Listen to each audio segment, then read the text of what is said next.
Now, let's talk about xenophobia, economy, and also what we can call the marching of the South African toward foreign nationals. What you need to understand about South Africa is we are around 64 millions, 64, 65 millions, and then 20 something millions are registered as taxpayers in South Africa, and only 7 comma something million are paying tax in South Africa, meaning the tax of around 7 millions must sustain people, the population of 65 millions in South Africa, which is impossible. Now, this is what you need to understand when it comes to the cry of South African. We have three groups in South Africa: people who are rich, staying in the suburbs and the city, and we have people who are staying in the township who are trying their life. At least those who are in the suburb, they have everything, investment and money. Those who are in the township, they are trying. But we have people in the villages. Here is where it gets interested. Now, people who are in the villages, they depend, not all of them have passed matric. A lot of them does not even have matric. They depend on what we call informal businesses. So informal businesses are businesses like spaza shop, selling tomatoes at the corners. Here's the thing. When foreign nationals come to South Africa, they know they cannot apply for a job because they don't have papers. They are going to settle for what we call informal businesses. And informal businesses, according to the law of South Africa, are reserved for the citizens.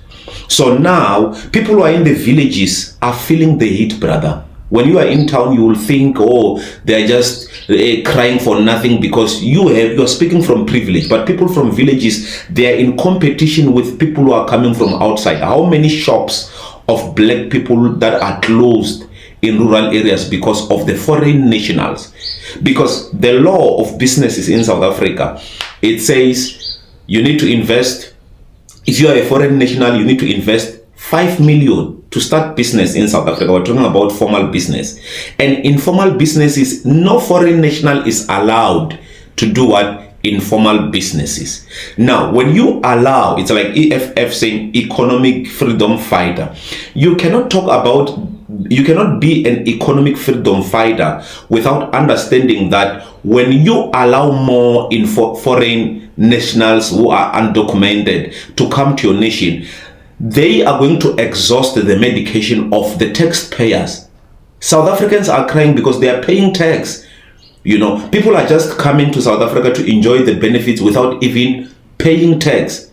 So taxpayers are the ones that are struggling. Now, when they fail to do the informal businesses in South Africa, because that is the only space they have, and it's crime again, they are going to steal cables, electric cables. They are going to destroy infrastructure in the name of trying to make a hustle in South Africa. Who is going to pay those damages? It's taxpayers. So South Africans are crying. At the end of the day, those foreign nationals will say South Africans are lazy. But you are coming to a country that has people who are paying tax in order for you to receive free medication from hospital. Guys, this is not fair. This is not fair, and it is not emotional. South Africans are not saying foreign nationals must go. They are crying against illegal foreign nationals, those who didn't come by law in South Africa. That is not every country has that law. Why is it that when South Africa practices it, you guys cry?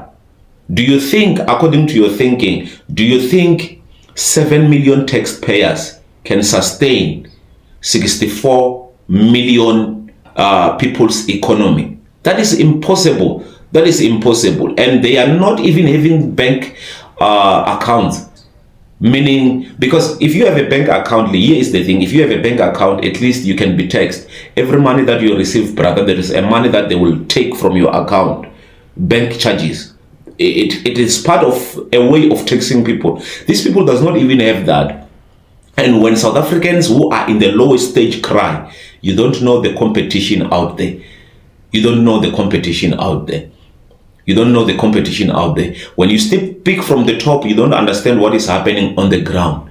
People are crying, and at the end of the day, these people have occupied informal businesses which were supposed to be for South African. And when South African cry and say they are taking our jobs, you say, which job? Because you don't understand the economy of the structure. You don't understand the laws and the rules of South Africa. That at there are people in South Africa who depend in informal businesses that the foreigners, even the undocumented foreign nationals, have occupied. So South Africans have a point here. Have a point. This is not emotional, but it's true and it's fact. This is Apostle Sipo Baloyi. God bless you.